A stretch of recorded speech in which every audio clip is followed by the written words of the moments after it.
श्री सद्गुरु साईनाथाय नमः।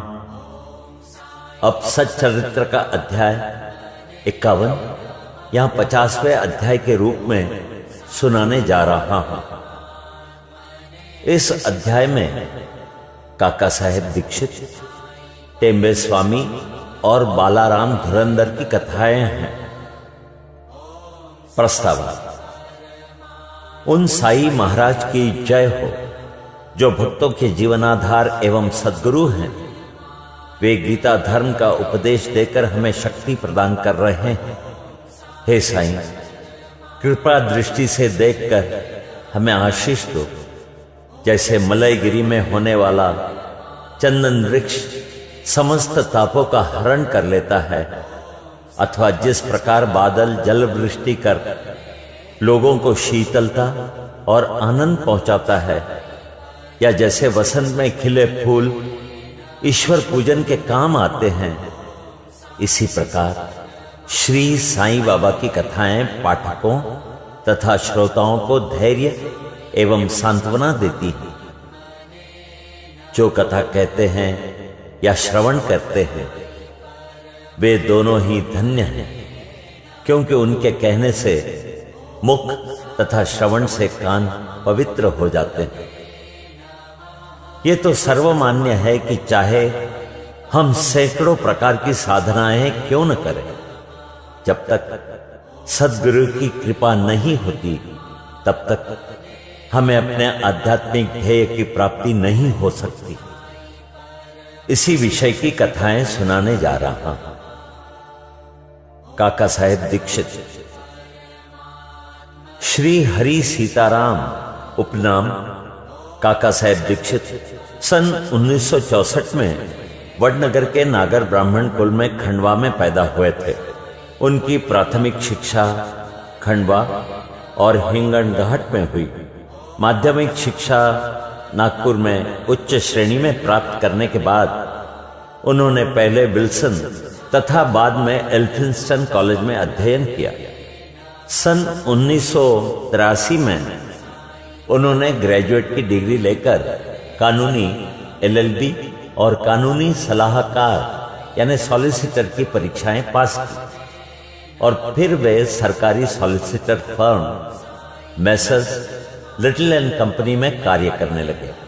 उसके पश्चात उन्होंने अपनी एक सॉलिसिटर फर्म शुरू कर दी। सन 1909 के पहले तो बाबा की कीर्ति उनके कानों तक पहुंची ही नहीं थी, परंतु इसके पश्चात वे शीघ्र ही बाबा के परम भक्त बन गए। जब वे लोनावाला में निवास कर रहे थे तो उनके अचानक भेंट अपने पुराने मित्र नाना साहेब चांदोरकर से हुई। दोनों ही इधर उधर की चर्चाओं में समय बिताते थे। काका साहब ने उन्हें बताया कि जब वे लंदन में थे तो रेलगाड़ी पर चढ़ते समय कैसे उनका पैर फिसला तथा कैसे उसमें चोट आई। इसका पूर्ण विवरण सुनाया। नाना साहब ने उनसे कहा कि यदि तुम इस लंगड़ेपन तथा कष्ट से मुक्त होना चाहते हो तो मेरे सद्गुरु श्री साईं बाबा के शरण में जाओ। उन्होंने बाबा का पूरा पता बताकर उनके कथन को दोहराया कि मैं अपने भक्त को 7 समुद्रों के पार से भी उसी प्रकार खींच लूंगा जिस प्रकार की एक चिड़िया को जिसका पैर रस्सी में बंधा हो खींचकर अपने पास लाया जाता है। उन्होंने ये भी स्पष्ट कर दिया कि यदि तुम बाबा के निजी जन न हो तो तुम्हें उनके प्रति आकर्षण भी न होगा और न ही उनके दर्शन प्राप्त होंगे।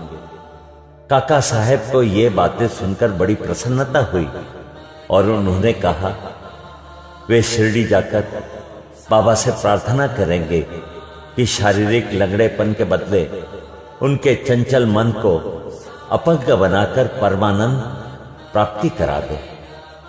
कुछ दिनों के पश्चात ही बंबई विधानसभा के चुनाव में मत प्राप्त करने के संबंध में काका साहेब दीक्षित अहमदनगर गए और सरदार काका साहेब मेरीकर के यहाँ ठहरे। श्री बाला साहेब मेरीकर, जो कि कोपरगांव के मामलतदार तथा काका साहेब मेरीकर के सुपुत्र थे। वे भी इसी समय अश्व प्रदर्शनी देखने के हेतु अहमदनगर पधारे थे। चुनाव का कार्य समाप्त होने के पश्चात काका साहेब दीक्षित शिरडी जाना चाहते थे।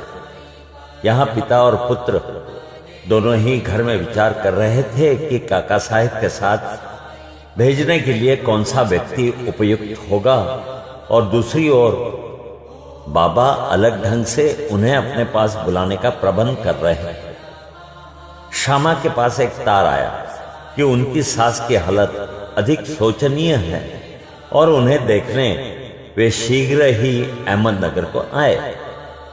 बाबा से अनुमति प्राप्त कर श्यामा ने वहां जाकर अपनी सास को देखा, जिनकी स्थिति में अब पर्याप्त सुधार हो चुका था। प्रदर्शनी जाते समय नाना साहेब पानसे तथा अप्पा साहेब गर्दे की दृष्टि अचानक श्यामा पर पड़ी। उन्होंने श्यामा से मेरीकर के घर जाकर काका साहेब दीक्षित से भेंट करने तथा उन्हें अपने साथ शिरडी ले जाने को कहा। उन्होंने श्यामा के आगमन की सूचना काका साहेब दीक्षित और मेरीकर को भी दे दी। संध्या समय श्यामा मेरीकर के घर आए। मेरीकर ने श्यामा का काका साहेब दीक्षित से परिचय करा दिया और फिर ऐसा निश्चित हुआ कि काका साहेब दीक्षित उनके साथ रात 10 बजने वाली गाड़ी से कोपरगांव रवाना हो जाए। इस निश्चय के बाद ही एक विचित्र घटना घटी। बाला साहेब मेरीकर ने बाबा के एक बड़े चित्र पर से पर्दा हटाकर काका साहेब दीक्षित को उनके दर्शन कराए, तो उन्हें यह देखकर आश्चर्य हुआ कि जिनके दर्शनार्थ मैं शिरडी जाने वाला हूं, वे ही इस चित्र रूप में मेरे स्वागत हेतु यहां विराजमान हैं। तब अत्यंत द्रवित होकर वे बाबा की वंदना करने लगे। ये चित्र मेघा का था और कांच लगाने के लिए मेरीकर के पास आया था। दूसरा कांच लगवाकर उसे काका साहेब दीक्षित तथा श्यामा के हाथ वापस शिरडी भेजने का प्रबंध किया गया। 10 बजे से पहले ही स्टेशन पर पहुंचकर उन्होंने द्वितीय श्रेणी का टिकट ले लिया। जब गाड़ी स्टेशन पर आई तो द्वितीय श्रेणी का डिब्बा खचाखच भरा हुआ था। उसमें बैठने को तिलमात्र भी स्थान न था। भाग्यवश गार्ड साहेब काका साहेब दीक्षित की पहचान के निकल आए और उन्होंने इन दोनों को प्रथम श्रेणी के डिब्बे में बैठा दिया। इस प्रकार सुविधापूर्वक यात्रा करते हुए वे कोपरगांव स्टेशन पर उतरे। स्टेशन पर ही शिरडी को जाने वाले नाना साहेब चांदोरकर को देखकर उन्हें हर्ष का पारावार न रहा। शिरडी पहुंचकर उन्होंने मस्जिद में जाकर बाबा के दर्शन किए। तब बाबा कहने लगे कि मैं बड़ी देर से तुम्हारी ही प्रतीक्षा कर रहा था। श्यामा को मैंने ही तुम्हें लाने के लिए भेज दिया था। इसके पश्चात काका साहब ने अनेक वर्ष बाबा के सान्निध्य में ही व्यतीत किए। उन्होंने शिरडी में एक वाड़ा, जिसे दीक्षित वाड़ा कहते हैं, वो बनवाया, जो उनका प्रायः स्थायी घर हो गया। उन्हें बाबा से जो अनुभव प्राप्त हुए वे सब स्थानाभाव के कारण यहां नहीं दिए जा सकते हैं। श्रोताओं से प्रार्थना है कि वे श्री साई लीला पत्रिका के विशेषांक भाग 12वें के अंक 6 से 9 तक देखें। उनके केवल 1-2 अनुभव लिखकर हम ये कथा समाप्त करेंगे। बाबा ने उन्हें आश्वासन दिया था कि अंत समय आने पर बाबा उन्हें विमान में ले आएंगे, जो सत्य निकला। तारीख 5 जुलाई सन 1926 को वे हेमाड़पन के साथ रेल में यात्रा कर रहे थे। दोनों में साईं बाबा के विषय में बातें हो रही थी। वे श्री साईं बाबा के ध्यान में अधिक तल्लीन हो गए। तभी अचानक उनकी गर्दन हेमाड़पन के कंधे से जा लगी और उन्होंने बिना किसी कष्ट तथा घबराहट के अपनी अंतिम श्वास छोड़ दी। श्री टेम्बे स्वामी। अब हम द्वितीय कथा पर आते हैं। जिससे स्पष्ट होता है कि संत परस्पर एक दूसरे को किस प्रकार भातृवत प्रेम किया करते हैं। एक बार श्री वासुदेवानंद सरस्वती, जो श्री टेम्बे स्वामी के नाम से प्रसिद्ध हैं, उन्होंने गोदावरी के तीर पर राजमहेंद्री में आकर डेरा डाला। वे भगवान दत्तात्रेय के कर्मकांडी, ज्ञानी तथा योगी भक्त थे। नांदेड़ के एक वकील अपने मित्रों के साथ उनसे भेंट करने आए और वार्तालाप करते करते श्री साईं बाबा की चर्चा भी निकल पड़ी। बाबा का नाम सुनकर स्वामी जी ने उन्हें करबद्ध प्रणाम किया और पुंडलिक राव को एक श्रीफल देकर उन्होंने कहा कि तुम जाकर मेरे भ्राता श्री साईं को प्रणाम कर कहना कि मुझे न बिसरे तथा सदैव मुझ पर कृपा दृष्टि रखें। उन्होंने ये भी बताया कि सामान्यतः एक स्वामी दूसरे को प्रणाम नहीं करता, परंतु यहां विशेष रूप से ऐसा किया गया। श्री पुंडलिक राव ने श्रीफल देकर कहा कि मैं इसे बाबा को दे दूंगा तथा आपका संदेश भी कह दूंगा। एक मास के पश्चात ही पुंडलिक राव अन्य मित्रों सहित श्रीफल लेकर शिरडी को रवाना हुए। जब वे मनमाड पहुंचे तो प्यास लगने के कारण एक नाले पर पानी पीने गए। खाली पेट पानी न पीना चाहिए, यह सोचकर उन्होंने कुछ चौड़ा खाने को निकाला, जो खाने में कुछ अधिक तीखा सा प्रतीत हुआ। उसका तीखापन कम करने के लिए किसी ने नारियल फोड़कर उसमें खोबरा मिला दिया और इस तरह उन लोगों ने चूड़ा स्वादिष्ट बनाकर खाया। अभाग्यवश जो नारियल उनके हाथ से फूटा वो वही था जो स्वामी जी ने पुंडलिक राव को भेंट में देने को दिया था। शिरडी के समीप पहुंचने पर उन्हें नारियल की स्मृति हो आई। उन्हें यह जानकर बड़ा दुख हुआ कि भेंट स्वरूप दिए जाने वाला नारियल ही फोड़ दिया गया है। डरते डरते और कांपते हुए वे शिरडी पहुंचे और वहां जाकर उन्होंने बाबा के दर्शन किए। बाबा को तो यहां नारियल के संबंध में स्वामी से बेतार का तार प्राप्त हो चुका था, इसलिए उन्होंने पहले ही पुंडलिक राव से प्रश्न किया कि मेरे भाई की भेजी हुई वस्तु लाओ। उन्होंने बाबा के चरण पकड़कर अपना अपराध स्वीकार करते हुए अपनी चूक के लिए उनसे क्षमा याचना की। वे उसके बदले में दूसरा नारियल देने को तैयार थे, परंतु बाबा ने यह कहते हुए उसे अस्वीकार कर दिया कि उस नारियल का मूल्य इस नारियल से कई गुना अधिक था और उसकी पूर्ति इस साधारण नारियल से नहीं होगी। फिर वे बोले कि अब तुम कुछ चिंता न करो, मेरी ही इच्छा से वो नारियल तुम्हें दिया गया तथा मार्ग में फोड़ा गया है। तुम स्वयं में कर्तापन की भावना क्यों लाते हो? कोई भी श्रेष्ठ या कनिष्ठ कर्म करते समय अपने को कर्ता न जानकर अभिमान तथा अहंकार से परे होकर ही कार्य करो, तभी तुम्हारी शीघ्रता से प्रगति होगी। कितना सुंदर था उनका यह आध्यात्मिक उपदेश। श्री बालाराम धुरंधर की कथा सुनो।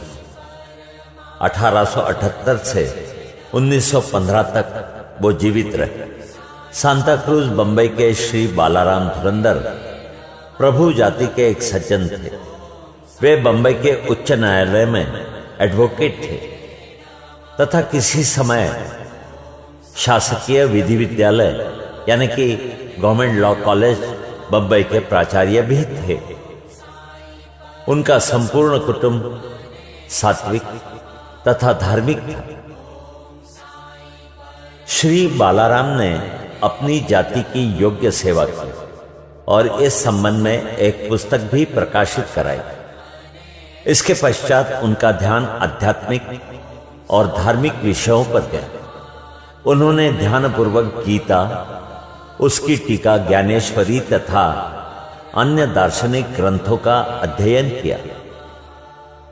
वे पंढरपुर के भगवान विठोबा के परम भक्त थे। सन 1912 में उन्हें श्री साईं बाबा के दर्शनों का लाभ हुआ। 6 मास पूर्व उनके भाई बाबुल जी और वामन राव ने शिरडी आकर बाबा के दर्शन किए थे और उन्होंने घर लौटकर अपने मधुर अनुभव भी श्री बालाराम व परिवार के अन्य लोगों को सुनाए। तब सब लोगों ने शिरडी जाकर बाबा के दर्शन करने का निश्चय किया। यहां शिरडी में उनके पहुंचने के पूर्व ही बाबा ने स्पष्ट शब्दों में कह दिया था कि आज मेरे बहुत से दरबारी गण आ रहे हैं। अन्य लोगों द्वारा बाबा के उपरोक्त वचन सुनकर धुरंधर परिवार को महान आश्चर्य हुआ। उन्होंने अपनी यात्रा के संबंध में किसी को भी इसके पहले सूचना न दी थी। सभी ने आकर उन्हें प्रणाम किया और बैठकर वार्तालाप करने लगे। बाबा ने अन्य लोगों को बताया कि ये मेरे दरबारी गण हैं, जिनके संबंध में मैंने तुमसे पहले कहा था। फिर धुरंधर भ्राताओं से बोले कि तुम्हारा और मेरा परिचय 60 जन पुराना है। सभी नम्र और सभ्य थे, इसलिए वे सब हाथ जोड़े हुए बैठे बैठे बाबा की ओर निहारते रहे। उनमें सब प्रकार के सात्विक भाव जैसे अश्रुपात, रोमांच तथा कंठा विरोध आदि जागृत होने लगे और सबको बड़ी प्रसन्नता हुई। इसके पश्चात वे सब अपने निवास स्थान को गए और भोजन तथा थोड़ा विश्राम लेकर पुनः मस्जिद आकर बाबा के पांव दबाने लगे। इस समय बाबा चिलम पी रहे थे। उन्होंने बालाराम को भी चिलम देकर एक फूंक लगाने का आग्रह किया। यद्यपि अभी तक उन्होंने कभी धूम्रपान नहीं किया था, फिर भी चिलम हाथ में लेकर बड़ी कठिनाई से उन्होंने एक फूंक लगाई और आदरपूर्वक बाबा को लौटा दी। बालाराम के लिए तो यह अनमोल घड़ी थी। वे 6 वर्षों से श्वास रोग से पीड़ित थे, पर चिलम पीते ही वे रोग मुक्त हो गए। उन्हें फिर कभी ये कष्ट न हुआ। 6 वर्षों के पश्चात उन्हें एक दिन पुनः श्वास का दौरा आया। ये वही महापुण्यशाली दिन था जबकि बाबा ने महासमाधि ली। वे गुरुवार के दिन शिरडी आए थे। भाग्यवश उसी रात्रि को उन्हें चावड़ी उत्सव देखने का अवसर मिल गया। आरती के समय बालाराम को चावड़ी में बाबा का मुखमंडल भगवान पांडुरंग सरीखा दिखाई दिया। दूसरे दिन काकड़ आरती के समय उन्हें बाबा के मुखमंडल की प्रभा पुनः अपने परमेष्ठ भगवान पांडुरंग के सदृश ही दिखाई दी। श्री बालाराम धुरंधर ने मराठी में महाराष्ट्र के महान संत तुकाराम का जीवन चरित्र लिखा है, परंतु खेद है कि पुस्तक प्रकाशित होने तक वे जीवित न रह सके। बंधुओं ने इस पुस्तक को 1928 में प्रकाशित कराया। इस पुस्तक के प्रारंभ में पृष्ठ 6 पर उनकी जीवनी से संबंधित एक परिक्षेपक में उनकी शिरडी यात्रा का पूरा वर्णन है। यहां हमारा 50वां अध्याय समाप्त होता है। श्री सद्गुरु साईनाथार्पणमस्तु। शुभम भवतु।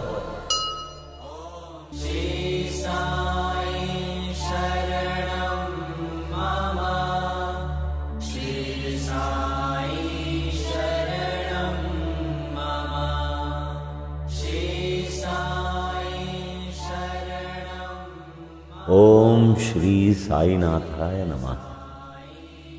अध्याय 51 प्रारंभ। श्री साईं बाबा की अनुमति से और आशीर्वाद लेकर अब हम अध्याय 51 श्रवण करेंगे। श्री गणेशाय नमः। श्री सरस्वत्यै नमः। श्री गुरुभ्यो नमः। श्री कुलदेवताय नमः।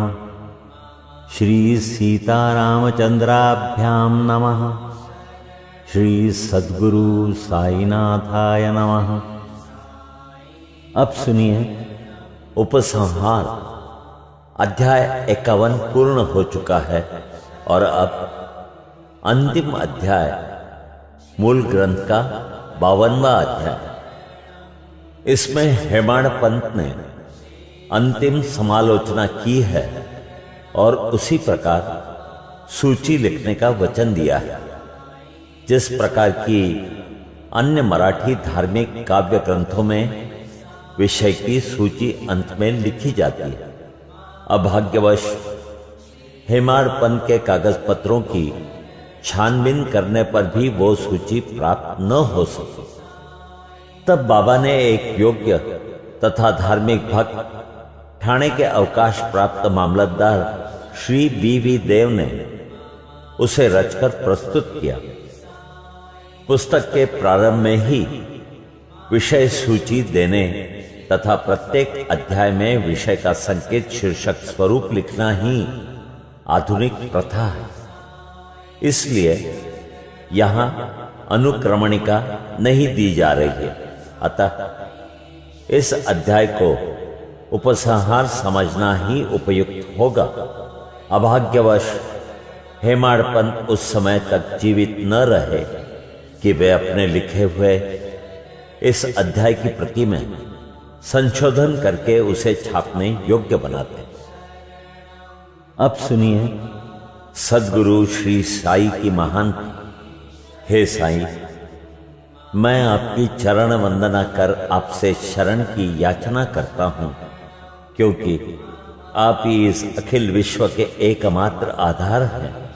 यदि ऐसी ही धारणा लेकर हम उनका भजन पूजन करें तो यह निश्चित है कि हमारी समस्त इच्छाएं शीघ्र पूर्ण होंगी और हमें अपने परम लक्ष्य की प्राप्ति हो जाएगी।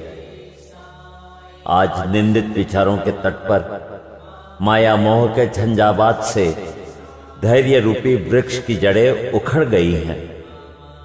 अहंकार रूपी वायु की प्रबलता से हृदय रूपी समुद्र में तूफान उठ खड़ा हुआ है, जिसमें क्रोध और घृणा रूपी घड़ियाल तैरते हैं और अहम भाव एवं संदेह रूपी नाना संकल्प विकल्पों के भौरों में निंदा, घृणा और ईर्ष्या रूपी अगणित मछलियां विहार कर रही हैं। यद्यपि यह समुद्र इतना भयानक है तो भी हमारे सद्गुरु साई महाराज उसमें अगस्त्य स्वरूप ही हैं। इसलिए भक्तों को किंचित मान भी भयभीत होने की आवश्यकता नहीं है। हमारे सद्गुरु तो जहाज हैं और वे हमें कुशलता पूर्वक इस भयानक भवसागर से पार उतार देंगे। प्रार्थना। श्री सच्चिदानंद साई महाराज को साष्टांग नमस्कार करके उनके चरण पकड़कर हम सब भक्तों के कल्याणार्थ उनसे प्रार्थना करते हैं कि हे साई, हमारी मन की चंचलता और वासनाओं को दूर करो। हे प्रभु, तुम्हारे श्री चरणों के अतिरिक्त हम में किसी अन्य वस्तु की लालसा न रहे।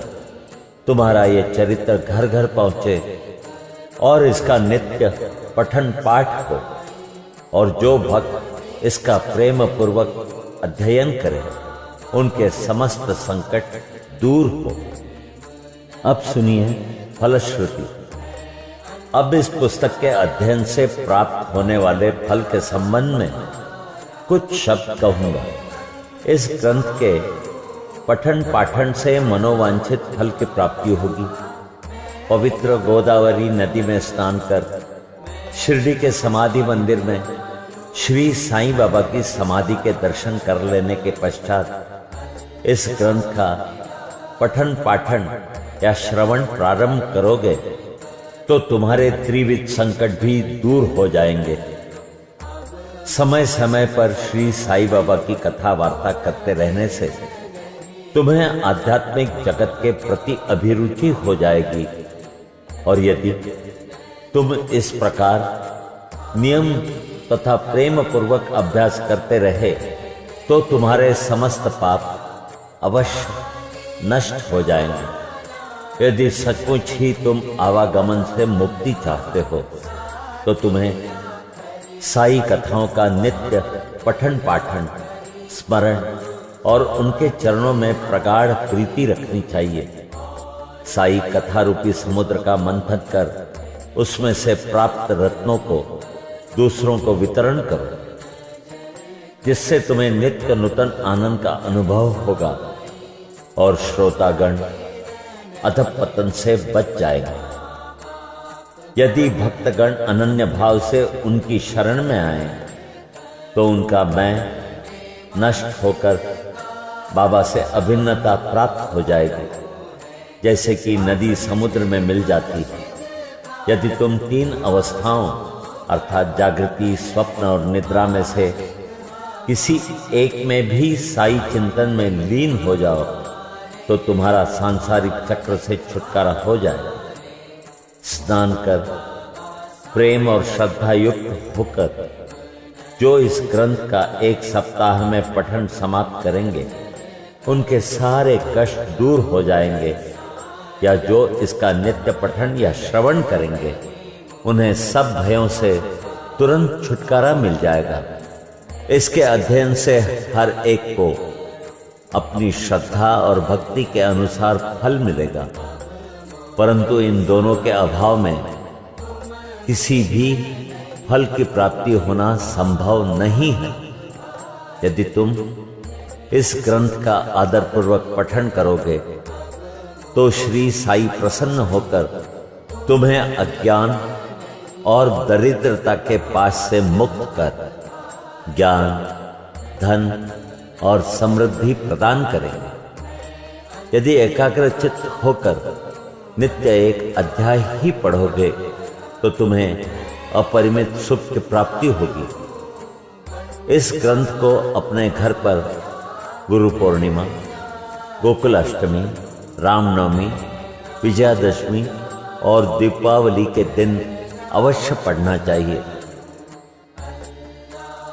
यदि ध्यानपूर्वक तुम केवल इसी ग्रंथ का अध्ययन करते रहोगे तो तुम्हें सुख और संतोष प्राप्त होगा और सदैव श्री साई चरणार विंदों का स्मरण बना रहेगा, और इस प्रकार तुम भवसागर के सहज ही पार हो जाओगे। इसके अध्ययन से रोगियों को स्वास्थ्य, निर्धनों को धन, दुखित और पीड़ितों को शांति मिलेगी तथा मन के समस्त विकार दूर हो मानसिक शांति प्राप्त होगी। मेरे प्रिय भक्त और श्रोतागण, आपको प्रणाम करते हुए मेरा आपसे एक विशेष निवेदन है कि जिसकी कथा आपने इतने दिनों और महीनों से सुनी है, उनके कलिमलहारी और मनोहर चरणों को कभी विस्मृत न होने दें। जिस उत्साह, श्रद्धा और लगन के साथ आप इन कथाओं का पठन या श्रवण करेंगे, श्री साईं बाबा वैसे ही सेवा करने की बुद्धि हमें प्रदान करेंगे। लेखक और पाठक इस कार्य में परस्पर सहयोग देकर सुखी होंगे। अब सुनिए प्रसाद याचना। अंत में हम इस पुस्तक को समाप्त करते हुए सर्वशक्तिमान परमात्मा से इस प्रकार कृपा या प्रसाद याचना करते हैं। हे ईश्वर, पाठकों, श्रोताओं और भक्तों को श्री साई चरणों में पूर्ण और अनन्य भक्ति दो। श्री साई का मनोहर स्वरूप ही उनकी आंखों में सदा बसा रहे और वे समस्त प्राणियों में देवादिदेव साई भगवान का ही दर्शन करें। एवं अस्तु। अध्याय 51 यहां समाप्त होता है।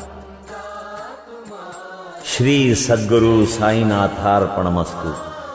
शुभम भवतु, शुभम भवतु, शुभम भवतु। सप्ताह पारायणाः सप्तम विश्राम।